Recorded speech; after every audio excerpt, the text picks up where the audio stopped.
Œnone by Alfred, Lord Tennyson.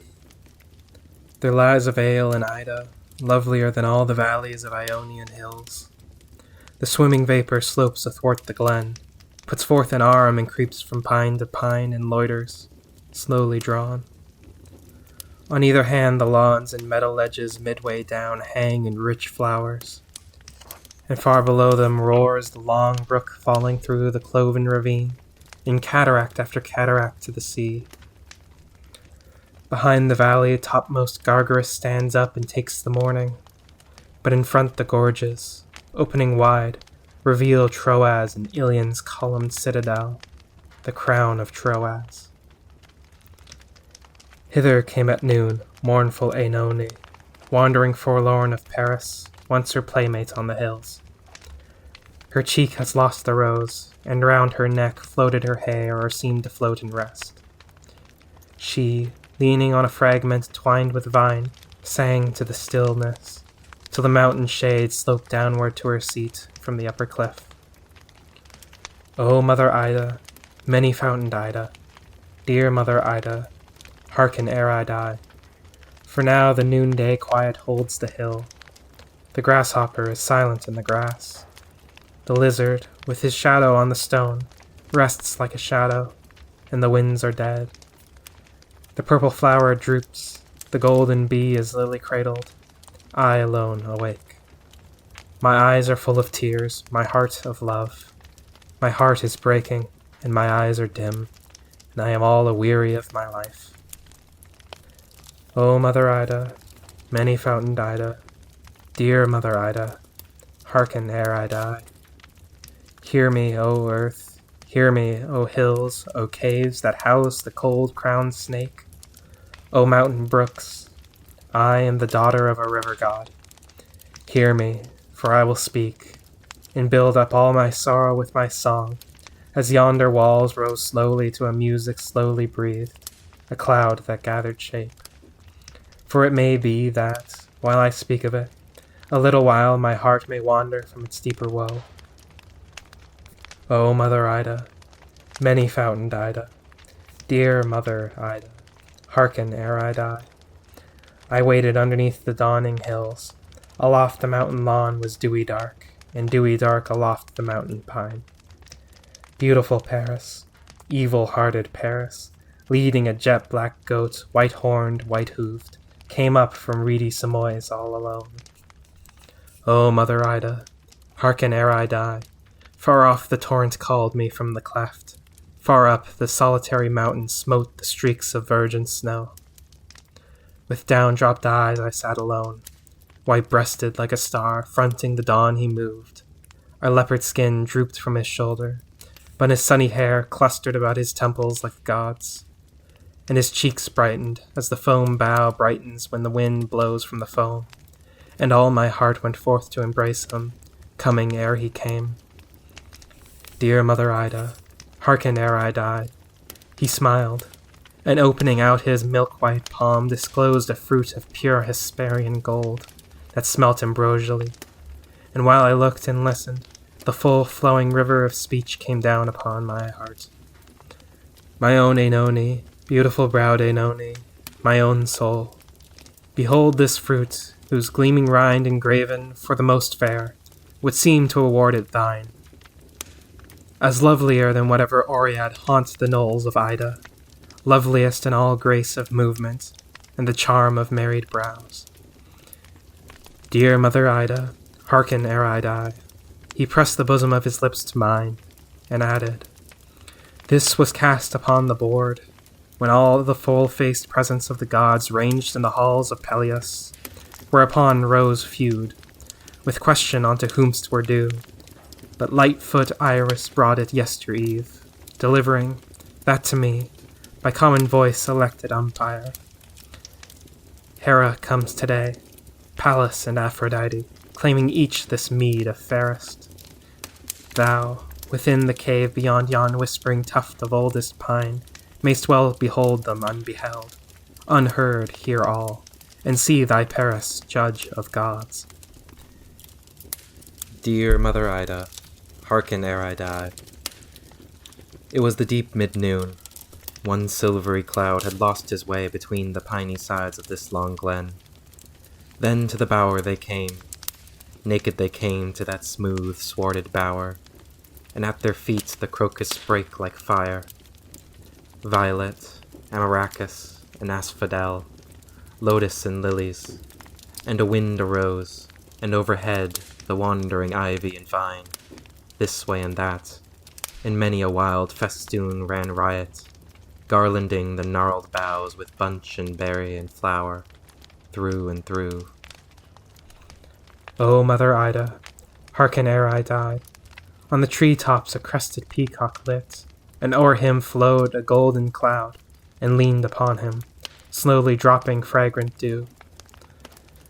Then first I heard the voice of her to whom, coming through heaven, like a light that grows larger and clearer, with one mind the gods rise up for reverence. She to Paris made proffer of royal power, ample rule unquestioned, overflowing revenue wherewith to embellish state, from many a vale and river-sunded campaign, clothed with corn, or laboured mine undrainable of ore.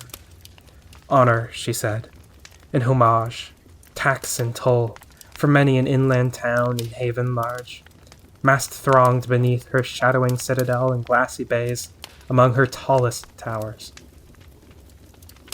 O Mother Ida, hearken ere I die. Still she spake on, and still she spake of power, which in all action is the end of all. Power fitted to the season, wisdom bred and throned of wisdom, from all neighbor crowns alliance and allegiance, till thy hand fail from the sceptre staff. Such boon from me, heaven's queen, Paris, to thee, king born, a shepherd all thy life, but yet king born, should come most welcome, seeing men, in power only, are likest gods, who have attained rest in a happy place, in quiet seats above the thunder, with undying bliss and knowledge of their own supremacy. Dear Mother Ida, hearken ere I die. She ceased, and Paris held the costly fruit out at arm's length. So much the thought of power flattered his spirit. The palace where she stood somewhat apart, her clear and bare limbs overthwarted with the brazen-headed spear upon her burly shoulder leaning cold. The while, above her, her full and earnest eye over her snow-cold breast and angry cheek kept watch, waiting decision, made reply. Self-reverence, self-knowledge, self-control, these three alone lead life to sovereign power. Yet not for power. Power of herself would come uncalled for, but to live by law, acting the law we live by without fear. And, because right is right, to follow right were wisdom in the scorn of consequence. Dear Mother Ida, hearken ere I die. Again she said, I woo thee not with gifts. Sequel of guerdon could not alter me to fairer. Judge thou me by what I am, so shalt thou find me fairest.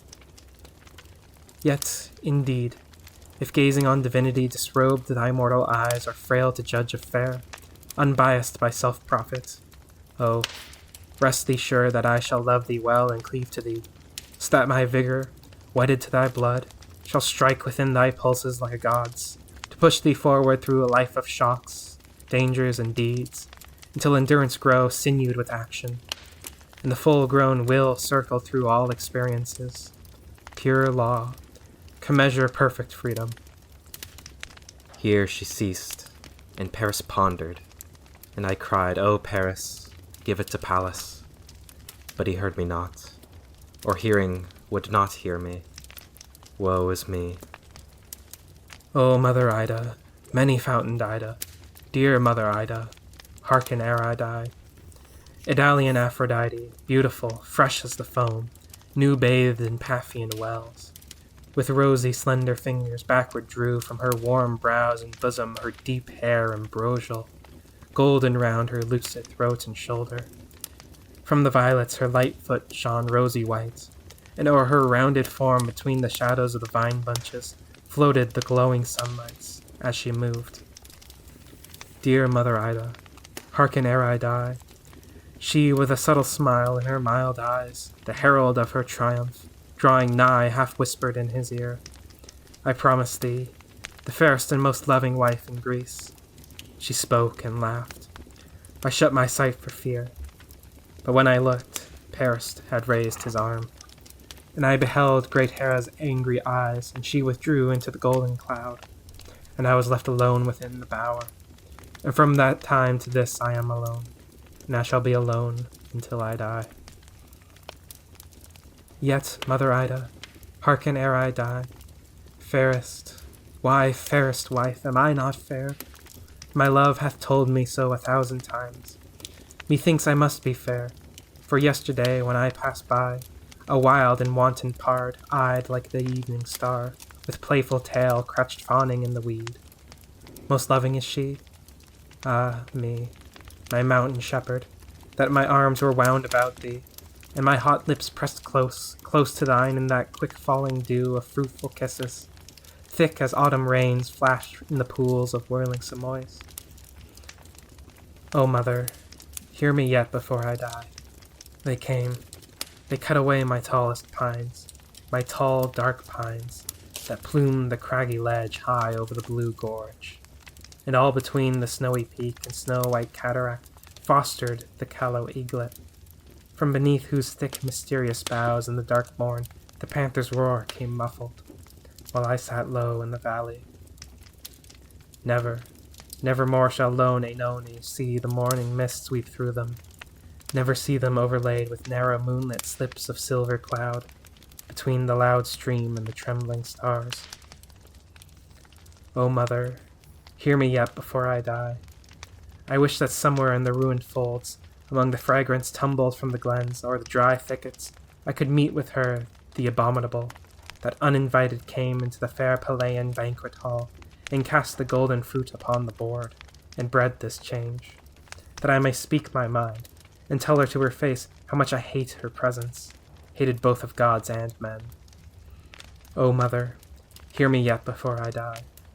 Hath he not sworn his love 1,000 times in this green valley, under this green hill, even on this hand, and sitting on this stone, sealed it with kisses, watered it with tears?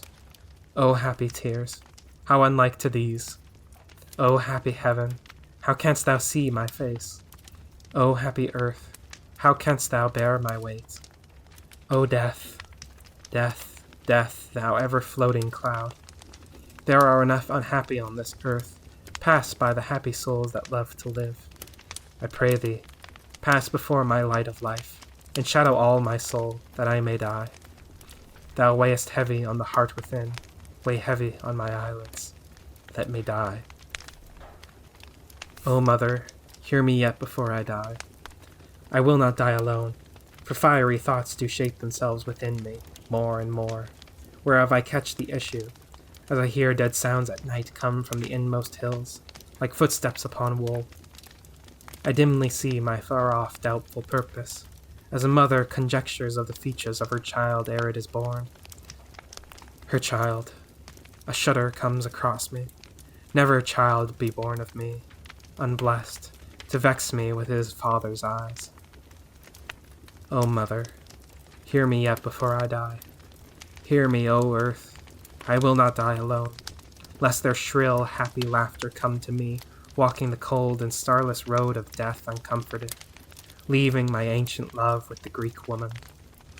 I will rise and go down to Troy, and ere the stars come forth talk with the wild Cassandra, for she says a fire dances before her, and a sound rings ever in her ears of armed men. What this may be, I know not, but I know that, wheresoever I am by night and day, all earth and air seem only burning fire.